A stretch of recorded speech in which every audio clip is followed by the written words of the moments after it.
ብልጽግና ማዕከላዊ ኮሚቴ ውሳኔን ልንገራችሁ። ባለፈው ወር ብልጽግና ማዕከላዊ ኮሚቴ ተቀምጦ ነበር። ብዙ ውሳኔዎችን አስተላልፈዋል። ባለፈው ወር ከወሩ በላይ ሆኗል። ከውሳኔ በኋላ ባይዘው አብይ ወለጋ ሄደ። ከዛ በኋላ ዞር ዞር አለ።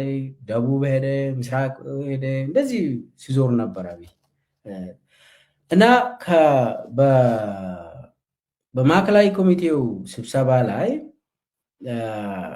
ማዕከላዊ ኮሚቴው እንዲረዳ ለማድረግ ሞክሮ ነበር። እኛ ይህንን የምንሰማው ከማዕከላዊ ኮሚቴ አባላት ነው። ምንድነው የተባለ? ተወሰኑ 15-20% ለተቃዋሚዎች መልቀቅ አለብን። እንግዲህ ተቃዋሚ ፓርቲዎች ደግሞ ከኛ ጋር መደራደር አለባቸው። መጀመሪያ ምርጫው ሳይካሄድ በፊት እኛን መደገፍ አለባቸው። ስለዚህ ወንበሮችን እንሰጣቸዋለን።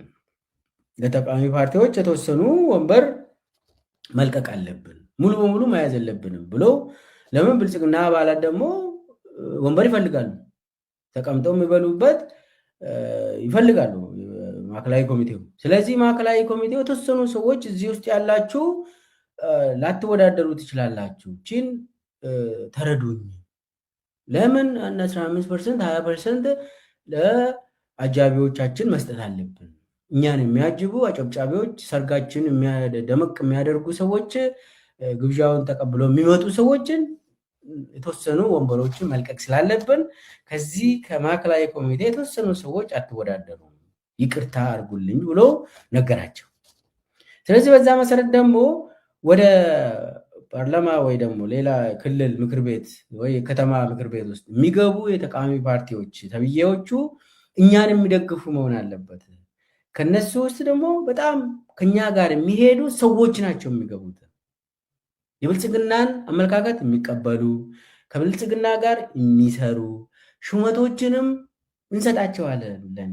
የአስፈጻሚ እንደ በለጠ አይነት የሚሾሙ በለጠ ሞላ አይነት ብርሃኑ አይነት እንፈልጋቸዋለን። ያለው የአዲስ አበባ ከተማ አስተዳደር ውስጥ የኢዜማ ተላላኪዎች አሉ። እንደነሱ አይነት ሰዎችን እንፈልጋለን። ፈላልገን በተቃዋሚ ፓርቲ ስም ከኛ ጋር ይሰራሉ። ለነሱ ነው ወንበሩን የምትለቁት። አፉ ብላችሁ ካልተወዳደራችሁ ችግር የለም፣ በዛ መሰረት ተረዱን ብሎ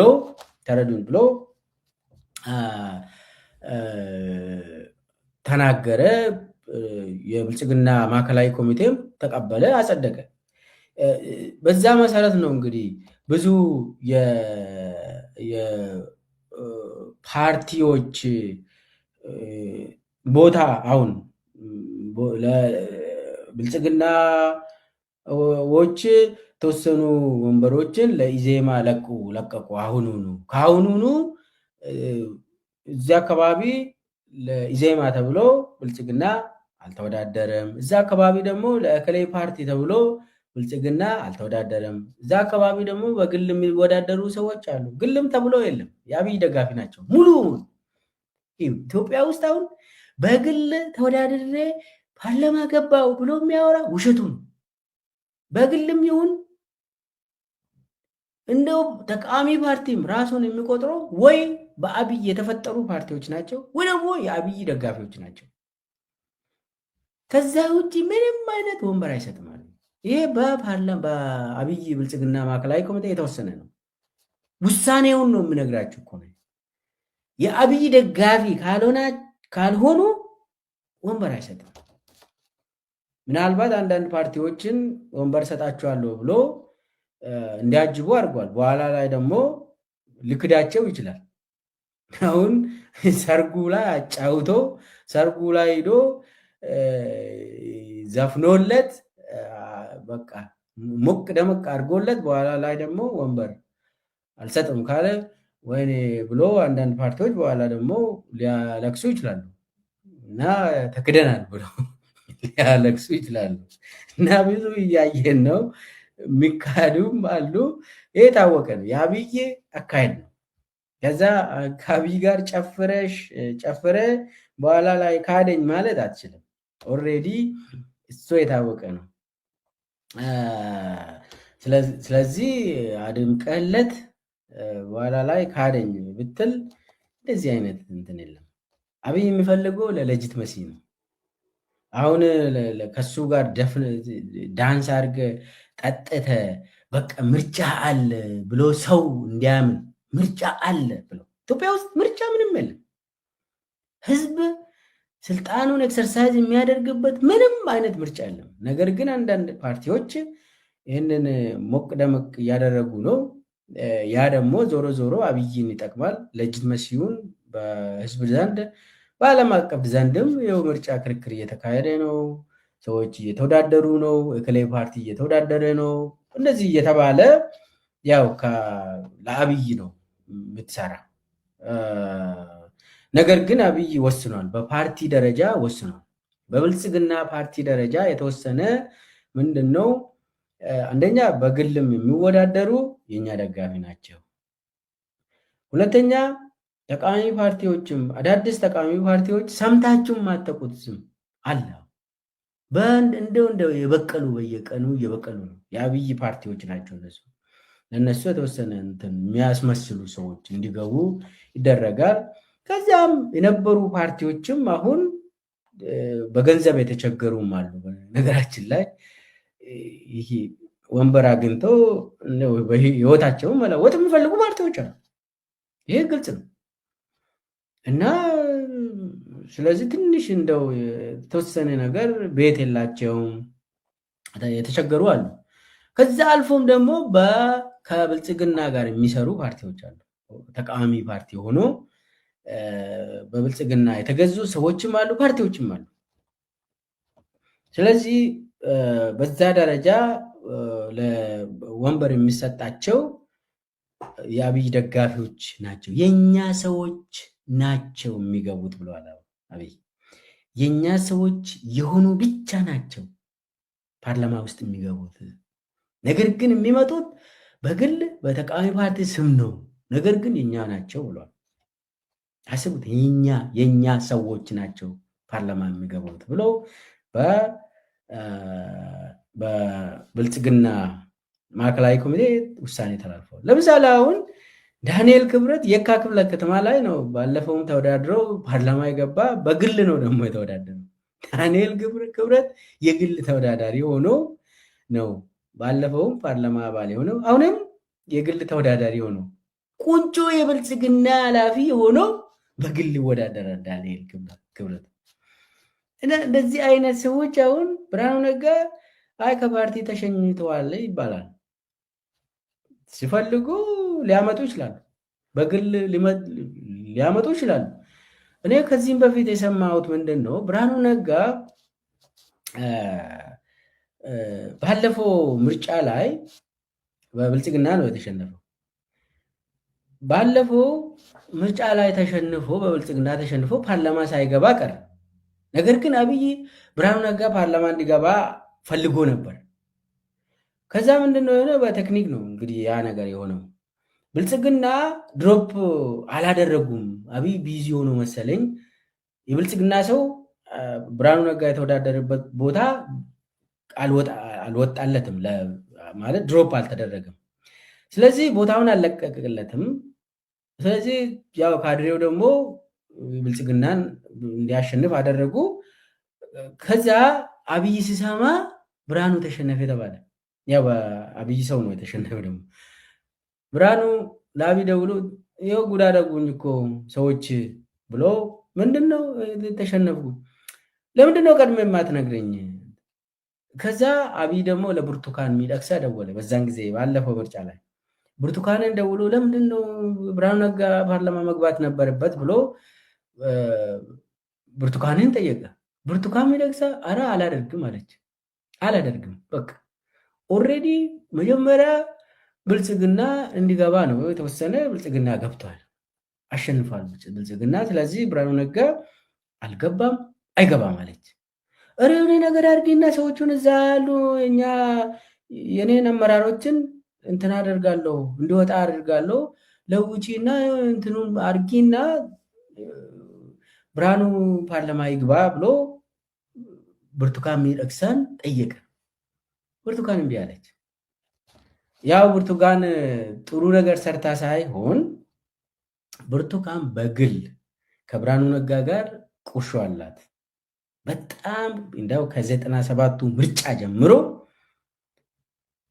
እንደው ከብርሃኑ ነጋና ብርቱካን ሚደቅሳ አይገናኙም። በጣም እነሱ መካከል የነበረው ጥል እኔ በቅርብ አውቃለሁ። ብርሃኑም እሷን አይወድም፣ ብርቱካን ሚደቅሳ ብርሃኑ ነጋን ለአይን አትወድም፣ ማየት አትፈልግም። ስለዚህ ያው ብርሃኑ ነጋ ባይሆን አብይን እምቢ አትልም ብርቱካን። ሌላ ሰው በሆን አብይ ደውሎ ብርቱካን ፕሊስ ለውጪና እንትኑን ገልበጥ ገልበጥ አድርገሽ ድምፁን የሆነ ነገር አድርጊና ወይ ደግሞ ያኛው ሰውዬ ታመመ ተብሎ የሆነ ነገር ኩክ ተደርጎ የሆነ ነገር ያደርጋሉ። ውስጥ ይታወቃል። የኢህአዴግ ውስጥ አሰራሩን እናውቃለን። ብልጽግና ደግሞ የታወቀ ነው እና ሌላ ሰው በሆን ብርቱካን እምቢ አትልም። ነገር ግን ብርሃኑ ነጋ ስለሆነ እሷም በውስጧ በጣም ስጠብቅ ነበር እንዲህ አይነት ነገር። እምቢ አለች። ብርሃኑ ነጋ ከፓርላማ ውጭ ያደረገች። ያ አብይ ደግሞ ብርሃኑ ነጋን ስለሚወድ ብርሃኑ ነጋን ሾመ ትምህርት ሚኒስቴር አድርጎ። ስለዚህ ዞሮ ዞሮ ብርሃኑ ነጋ ለፓርላማ የሄደ ያስረዳል። እዛው አካባቢ ነው፣ ድምፅ አይሰጥም እንጂ ብርሃኑ ነጋ ፓርላማ አካባቢ አይጠራም። እና አሁን እንግዲህ እነ ብርሃኑ ነጋ አይነት ነው የሚፈለገው። ኢዜማ አሁን ራሱን አዘጋጅቶ ለዛ ጽድት ብሎ ቦታዎቹ ተዘጋጅቶለት አቀባበል ሊያደርጉለት የተወሰኑ ወንበሮች ለኢዜማ፣ የተወሰኑ ወንበሮች ለከላይ ፓርቲ፣ የተወሰኑ ወንበሮች ለከላይ እንደዚህ አብይ ቁጭ ብሎ ወንበርን ያድላል። ድሮ የምናውቀው ስልጣንን ያድላል አይደል?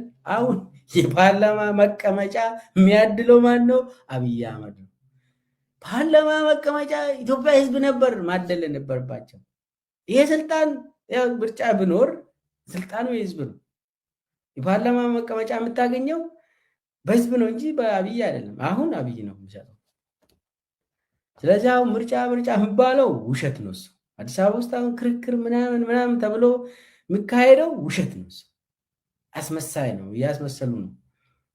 ዋናው ነገር ግን አብይ ከስልጣን አለፍ ብሎ ወንበሮችን አንድ በአንድ ቆጥሮ ካልኩሌተር ይዞ እዛ ቦታ እከሌ ይቀመጥ፣ እዛ ቦታ እከሌ ፓርላማ ውስጥ እኮ ነው። ይሄ መንግስት መስሪያ ቤት ውስጥ አይደለም። ፓርላማ ውስጥ ማን ነው በምን ቋንቋ ይምጣ፣ እከሌ እዚህ ይግባ፣ እከሌ እዛ ይቀመጥ፣ እከሌ እዛ ጋር፣ እዛ ደግሞ ሰው እንትን ብልጽግናዎች እንዳትወዳደሩ እዛ ጋር ብሎ ይደለድላል። ኦልሬዲ የታወቀ ነው። አሁን ስንት ፐርሰንት ፓርላማ ገባ፣ ስንት ፐርሰንት ብልጽግና ነው፣ ስንት ፐርሰንት አስመሳይ ህዝብ ነው፣ በግልስ የገባ ማን ነው? ኦልሬዲ የታወቀ ነው። ኦልሬዲ የታወቀ ጉዳይ እኮ ነው። ምርጫ የሚባል ነገር የለም። ዝም ብሎ ነው ገንዘብን የሚያባክኑት። እና የሚፈለጉ እንደዚህ አይነት ሰዎች ናቸው። እኔ አሁን እነ መረራ በጣም ትልቅ ስራ ነው የሰሩት በዚህ ሰዓት። ለምን አንደኛ ምርጫ ውስጥ ያው ምንድነው የተደረገ፣ ባለፈው ምርጫ ላይ አልተሳተፉም። ስላልተሳተፉ አሁን ደግሞ አንሳተፍም ማለት አይችሉም። ሁለቴ በተከታታይ 2 ጊዜ ከምርጫ ከቀረ ከድግሱ ከቀረ ይሰርዛሉ። ይሄ የብልጽግና ህግ ነው። በተከታታይ 2 ጊዜ ከአብይ ሰርግ ከቀረ ኢትዮጵያ ውስጥ ፓርቲ ሆነ አትቀጥልም። ይሄ ህግ ነው። ስለዚህ አሁን ምንድነው ያደረጉት? እነ መረራ ኦፌኮ መሰረዝ አይፈልጉም። ስለዚህ 3 ሰው ነው እንደዛ አይነት አዲስ አበባ ላይ ዝም ብሎ ሰው ላለመሰረዝ 3 ሰው 5 ሰው አዲስ አበባ ላይ ኦሮሚያ ላይ አለ። አዲስ አበባ ላይ 3 ሰው 4 5 ሰው እንደዛ አይነት ሰጡ። ከዛ በኋላ ኑና ተከራከሩ፣ ኑና ፖሊሲያችሁን እንትን አድርጉና ብልጽግና ጋር ታይታችሁ ፎቶ ተነሱ። ሰርጉ ላይ ነበርን ለማለት የሚያበቃ ነገር አድርጉና ቴሌቪዥን ላይ መታየት አለባችሁ ሲባል ይሄ በኢትዮጵያ ደም መጫወት ነው። አንደኛ እኛ 5 ሰው 3 ሰው የሰጠነው ላለመሰረዝ ነው። ምርጫው ዚሮ እንደሆነ ምንም አይነት ምርጫ ኢትዮጵያ ውስጥ እንደሌለ እናውቃለን። ነገር ግን ላለመሰረዝ 3 ሰው 5 ሰው አዲስ አበባ ላይ ዝም ብለን እንትን ለማድረግ ነው ብለው ቀሩት። ይሄ በጣም ትልቅ ነው። በጣም አከብራቸዋለሁ።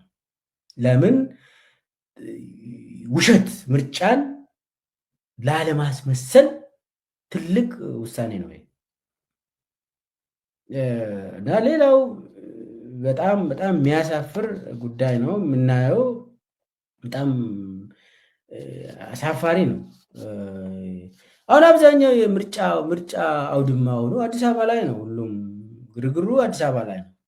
እንደው የአዲስ አበባ ሀገራዊ ምርጫ ሰሌዳ ነው የሚመስለው። ኢትዮጵያ ውስጥ አሁን ኢትዮጵያ ሳይሆን የአዲስ አበባ እንትን ምርጫ ነው የሚመስለው። አገር አቀፍ 7ኛ 8ኛ ምን እንደዛ አይነት የለም። አገር አቀፍ አይደለም። እንትኑ የአዲስ አበባ ምርጫ ነው የሚመስለው። ለምን አንደኛ አማራ ክልል ውስጥ ምርጫ የሚባል ነገር እንደሌለ ኦልሬዲ ታውቋል። ፋኖም ገልጸዋል። ይህንን አታስቡ ብሏል። እዛ አሁን ሰሞኑን የምናየው ይህ የምርጫ አስፈጻሚዎች ራሱ እንደታሰሩ በፋኖ ሰማን እና ምርጫም እንደሌለ እዛ አካባቢ ኦልሬዲ የታወቀ ጉዳይ ነው። ኦሮሚያ ክልል ውስጥም እንደው በጣም አስቸጋሪ ነው እና እንዴት ነው ሰው እኮ ከቤት ወጥቶ መመለስ አይችልም። የቱ ጋር ነው ምርጫ የምታካሄደው? ሰሜን ሸዋ ጦርነት አካባቢ፣ ምዕራብ ሸዋ ወለጋ ላይ፣ ጉጂ ላይ፣ አርሲ የቱ ጋር ነው ምርጫ የምታካሄደው? እንደው ተወሰነ ያው መከላከያ አጅበ ኦሮሚያ ውስጥ የተወሰኑ ቦታዎችን ማካሄድ ትችላለን። የአብይ ምርጫ ክልሎች ጅማ ውስጥ እነዚህ ትሞክራለህ፣ የተወሰኑ አዲስ አበባ ዙሪያ ትሞክራለህ። ነገር ግን በጣም በጣም አስቸጋሪ ነው እና አጠቃላይ ምርጫው ራሱ ትግራይ አይታሰብም። እንግዲህ ምርጫው ራሱ አዲስ አበባ ላይ የሚደረገው ምርጫ ይመስላል። ለነገሩ አብይ ምርጫ የምትል ቃል ነው የሚፈልገው እንጂ ምርጫን አይፈልግም። አያውቅም ምርጫ። ለዛም ብሎ እንትኑ አጠቃላይ እያደረገ ያለው በምርጫ ስም ፖለቲካን ነው የሚሰራ። ስልጣኑን ሙሉ በሙሉ ፓርላማ ውስጥ አስገብቶ ወንበሮችን የማደል ጉዳይ እየሰራ ነው። ከዛ አልፎ ደግሞ ምን እያደረገ ነው? አርቲስቶች እንዲወዳደሩ፣ ጋዜጠኞች እንዲወዳደሩ፣ ነጋዴዎች እንዲወዳደሩ አደረገ። አስቡ። አርቲስቶችን የፓርላማ አባላት ሆኑ ግጥም ከመጻፍ ፒያኖን ከመጫወት ዘፈን ከመዝፈን ወጥቶ ሰው ፓርላማ እንዲገባ ማድረግ፣ ዜና ከማንበብ ጋዜጠኞች ሬዲዮ ላይ ከመስራት ይልቅ ፓርላማ እንዲገቡ አደረገ። ነጋዴው ነግዶ ለሀገር እንዲሰራ ሳይሆን ነጋዴውን በጉልበት ካልተወዳደርክ ብለው ብዙ ነጋዴዎች አሁን በግድ እንዲወዳደሩ የተደረገ ነው። አብዛኛው እምቢ እያለ ነው። እምቢ ያሉትን ደግሞ በግብር ምናምን እየቀጣ ነው። ወይ ትወዳደርና ብልጽግና ሀብልን እዚህ ላይ ታደርጋለህ ወይ ደግሞ ዘርፋለሁ እያለ በቅርብ ጊዜ ወደ 80 ምናምን የሚሆኑ ባለ ሀብቶችን ሙሉ በሙሉ እየዘረፈ ነው። ለምን አንወዳደርም ያለ ህዝቡ ማለት ባለሀብቱ አይሆንም፣ እየደገፍን እኮ ነው፣ ገንዘብ እንሰጣቸዋለን፣ ግን ደግሞ ስማችን ከብልጽግና ላይ ጋር እንዲለጠፍ አንፈልግም ነው ያሉት ባለሀብቶቹ። ከዛ ምንድን ነው የተደረገ? እንደዛ ነው። ስለዚህ 200 ሚሊዮን ገንዘብ አምጣ እያሉ በየቀኑ ገንዘብ ይወስዳሉ። እና እንደው ሰብሰብ አድርጎ አሁን ማንሆን ከውጭ ሀገር የተመለሱ ሰዎች ይሄ መንገደኛ እንዳለ በድሮ ውጭ ሀገር ሲኖሩ የነበሩ መንገደኛ ተሰብስበው አሁን የፓርላማ አባል እንዲሆኑ ተደረገ። ኦልሬዲ እንግዲህ ስማቸው ተመድበዋል፣ ገብተዋል።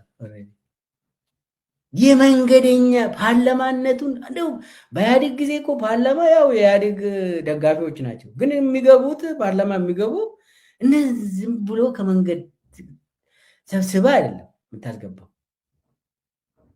ቢያንስ ፓርላማ የሚባል እኮ ሴንስ ይፈልጋል። እንደው ዝም ብሎ አሁን አርቲስቶችን ዘፈን ከመድረክ አምጥተ ፓርላማ አባል ማድረግ ምን ይጠቅማል? አብይ እኮ ማህበረሰቡን እያበላሸ ነው፣ እያፈረሰ ነው። ምን በቃ አንተን የሚደግፍ ከሆነ ያ ጋዜጠኛ ስራውን እየሰራ ይደግፍ አንተን።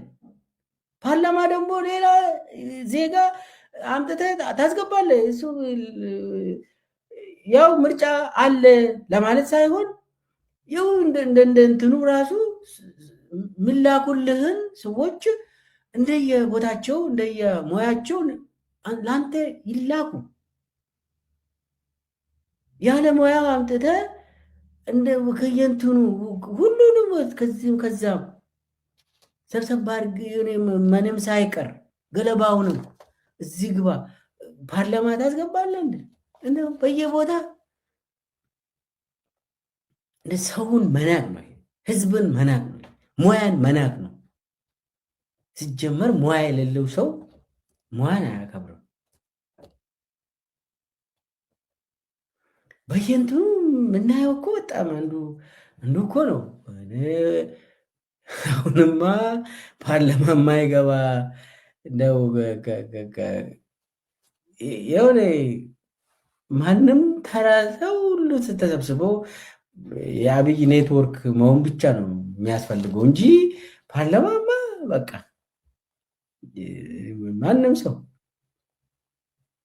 እንደው አይ ብሎ ራሱ እኔ በሙያዬ አንተን ልርዳ እዛ አልገባም ማለት ነበረበት። ሰው ራሱንም ንቆ ህዝቡም ራሱን እንድንቅ አደረገ። አሁን ለፓርላማ የማይወዳደር እንደው እንስሳ ነገር አለ እንደ ሁሉም ረሰው በጣም የሚገርም ነው። ይሄ ንቀቱ በጣም የሚያሳዝን ነው። ስለዚህ እኔ በፓርላማውን ወደየት እየቀየረ ያለው አይገባኝም። አርቲስቶች፣ ጆርናሊስቶች ምናምን ትስዮ ምናምን መንገድ ላይ መጽሐፍ የሚሸጥ ምናምን ሁሉ እንደዚህ ሰብሰብ አድርገ ዜጎች ናቸው። አዎ በግላቸው ተወዳድረው ቢገቡ እኔ ችግር የለብኝም። ነገር ግን የአብይ ተላላኪ ሆኖ ከሙያቸው ትቶ ወደ ፓርላማ ሄዶ የሚቀመጡ አብዛኛው ሰው እኮ ከውጭ ሀገር መንገደኛ የገባ የቃመ እያጨሰ በጣም ራሱን በሱስ የጠመደ ህዝብ እንዳለ ፓርላማ ሊገባ ነው። ፓርላማው ጫት ቤት ሊሆን ይሁን አላውቅም። የሚያሳዝን ነው። ያው ሁሉም ቦታ አለ፣ መቃሚያ ቦታ አለ። ማጨሻውም እዛው የሚያጨሱበት ቦታ ማጨስ ነው። ቢያንስ ኤሌመንት ኦፍ ኢንቴግሪቲ ያስፈልጋል እኮ። ግን አሁን እየተደረገ ያለው የሚያሳዝን ነው። አሁን ብዙ አሁን ከውጭ ሀገር የገቡ አብይ ተጠቅሞባቸው አሁን አዲስ አበባ ውስጥ ቁጭ ብለው የሚጠጡ አሉ። እንደነ ሌንጮ ባቲ ለምሳሌ የአብይ ተላላኪ ሆኑ ብዙ ማኖችን ነክቶ ከዛ በኋላ በአሜሪካ ሀገር አምባሳደር ይሆናል ተብሎ ተመደበ። ከዛ በኋላ ችግር አለበት ተባለ። ከዛ ወዲህ ቁጭ ብሎ ካዛንቺስ ውስጥ እየዞረ መገናኛ ቦሌ እየጠጣ ሰክሮ መሄድ። አሁን እሱ አይነቱ ነው እንግዲህ ለፓርላማ የሚቀርበው። ምን ይጠቅማል? እንደዚህ አይነት ሰው ኦልሬዲ እንትን የተበላሸ ሰው እንደው ያሳዝናል። ምንድን ነው በጣም ብርሃኑ ነጋ አሁን ጡረታ ወጥቻለሁ አለ።